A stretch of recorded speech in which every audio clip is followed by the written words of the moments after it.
Assalamualaikum warahmatullahi wabarakatuh. Kami dari kelompok 4 ingin mempresentasikan analisis penerapan sistem ERP, faktor IFE, faktor FE, dan SWOT pada UMKM House Indonesia. Next.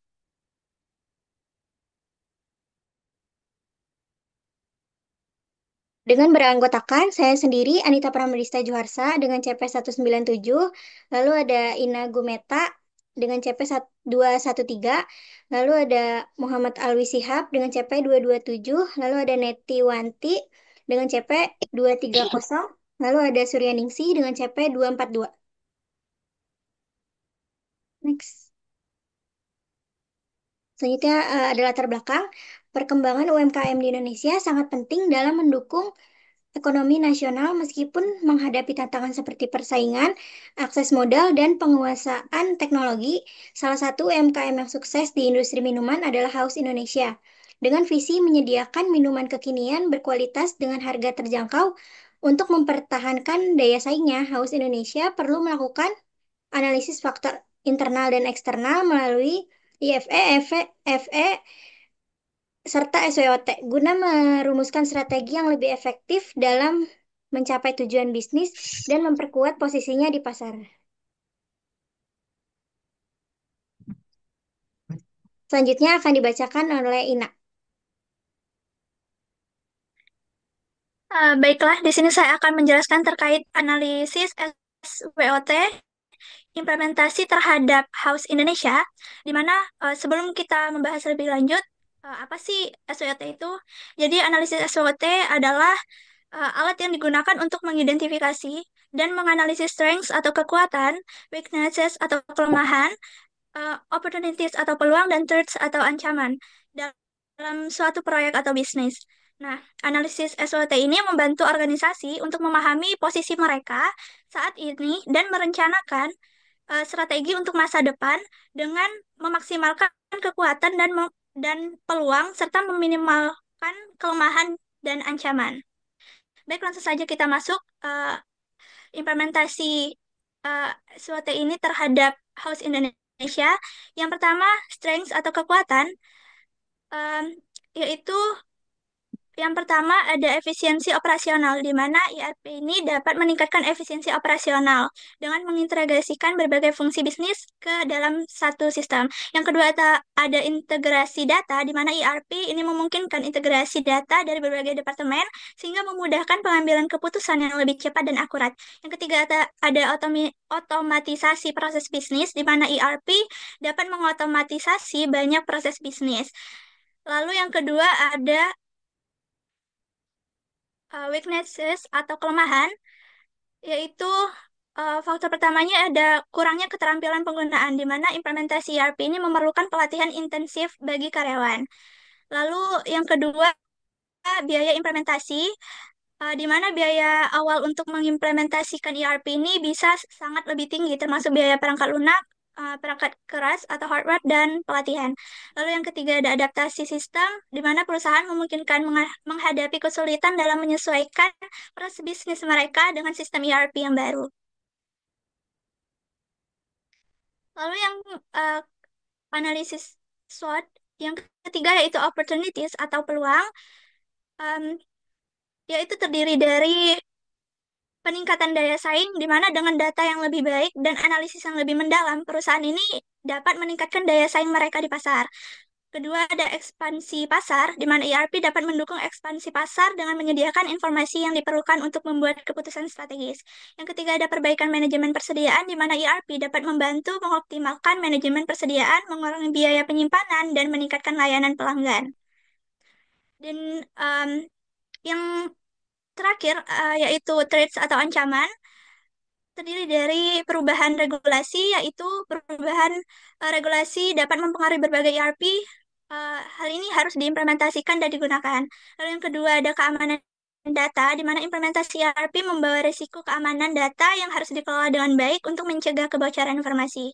Dan yang ketiga ada persaingan dengan teknologi lebih canggih, di mana pesaing yang menggunakan teknologi lebih canggih dapat menjadi ancaman bagi perusahaan jika tidak terus berinovasi. ada perhitungan EVAS dan IVAS, di mana tadi sudah disebutkan ya ada empat di sini yang kita analisis, yaitu ada strength, weakness, opportunities, dan threat, di mana dari masing-masingnya itu ada tiga indikator yang apa yang diukur.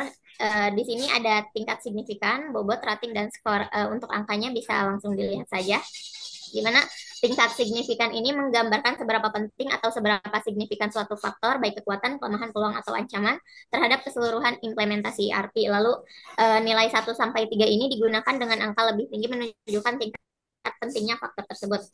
Nah, lalu ada kolom bobot. Kolom bobot ini menunjukkan proporsi kepentingan dari masing-masing faktor dibandingkan dengan total faktor dalam kelompoknya. Nah, baik itu internal maupun eksternal. Jumlah bobot untuk faktor-faktor internal, kekuatan dan kelemahan, atau eksternal, peluang dan ancaman, harus totalnya 1. Nah, lalu nilai bobot untuk setiap faktor dihitung dengan membagi tingkat signifikan dari setiap faktor dengan total tingkat signifikan dalam kategori internal atau eksternal.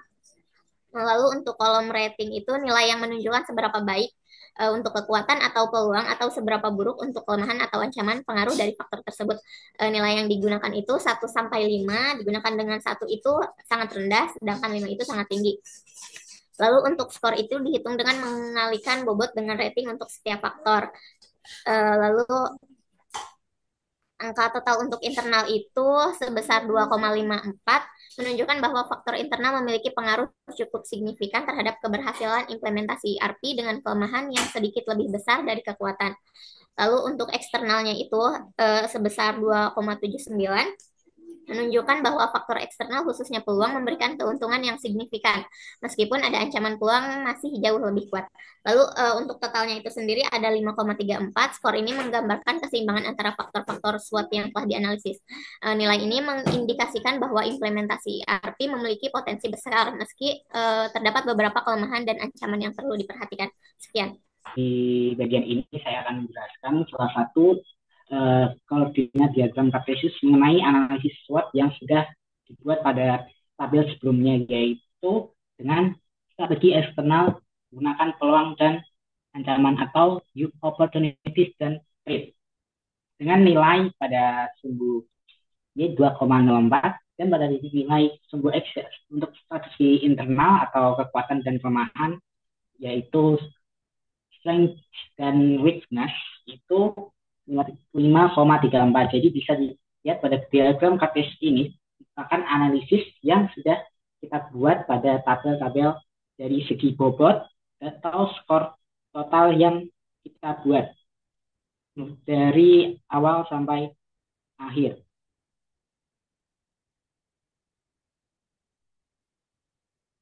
Untuk ratingnya sendiri juga sudah tercantum pada tabel atau gambar sebelumnya dari tab bobot, strength, weakness, opportunity, dan threat. Ya, untuk skor masing-masing dengan total skor strength itu di angka 1,22. Untuk weakness sendiri itu totalnya berada pada 1,32. Dan untuk opportunity sendiri itu total dari skornya yaitu 2,04. Dan yang terakhir untuk threat atau ancaman, kita mendapatkan total skor ya dari itu berupa jumlahnya 5,34. Jadi bisa dilihat pada diagram kartesius ini total keseluruhan yang sudah kita jumlahkan pada analisis SWOT itu strength, weakness, opportunities, dan threat.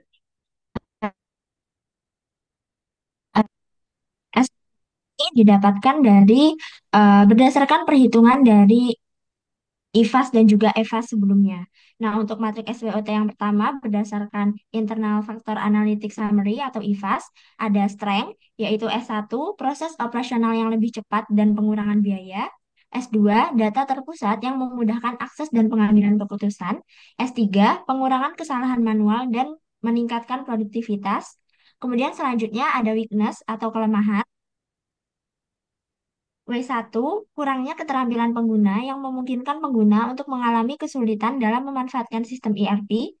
W2, biaya awal yang tinggi untuk pelatihan dan infrastruktur. W3, proses transisi ke sistem baru dapat mengganggu operasional karena perlu adanya adaptasi.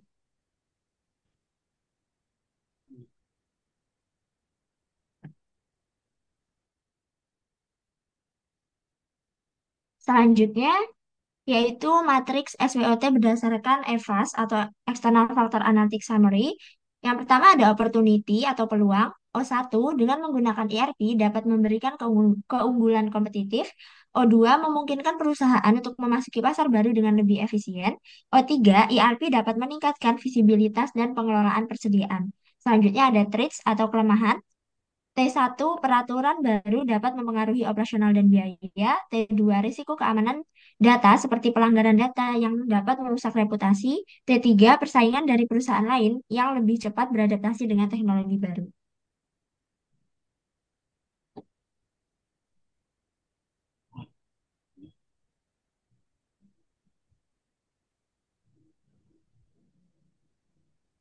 Selanjutnya di sini ada matriks perencanaan strategi kombinasi, di mana perhitungan ini didapatkan dari hasil perhitungan matriks IFAS dan juga EVAS sebelumnya. Di sini ada yang pertama SO, yaitu peluang untuk menggunakan kekuatan untuk memanfaatkan peluang yang dihitung dari total score strength ditambah total score opportunities yang berjumlah 3,27. Kemudian di sini ada WO, weakness opportunity, yaitu meminimalkan kelemahan dengan memanfaatkan peluang dengan total 3,36.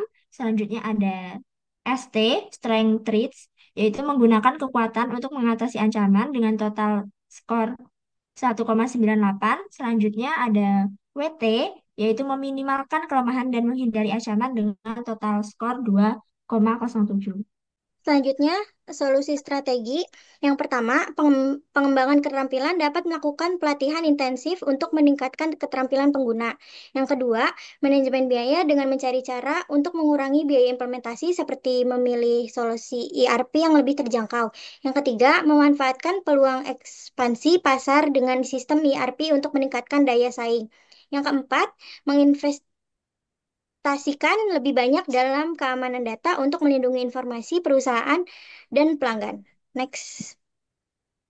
Jadi kesimpulan yang didapatkan, implementasi sistem ERP pada UMKM House Indonesia melalui analisis SWOT memberikan pandangan yang komprehensif mengenai kekuatan, kelemahan, peluang, dan ancaman yang dihadapi perusahaan dalam menghadapi dinamika industri minuman kekinian. Beberapa kekuatan utama yang dihasilkan dari implementasi ERP termasuk peningkatan efisiensi operasional, integrasi data yang lebih baik antar departemen, serta otomatisasi proses bisnis yang meningkatkan produktivitas. Namun, kelemahan seperti kurangnya keterampilan pengguna dan biaya implementasi yang tinggi menjadi tantangan yang harus diatasi oleh perusahaan.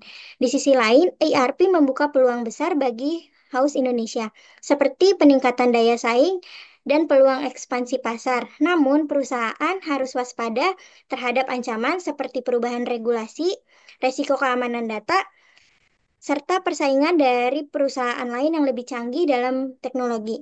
Dengan penerapan solusi strategi tersebut, House Indonesia dapat memanfaatkan teknologi ERP untuk meningkatkan daya saing, mengatasi tantangan, dan memaksimalkan peluang di pasar minuman kekinian.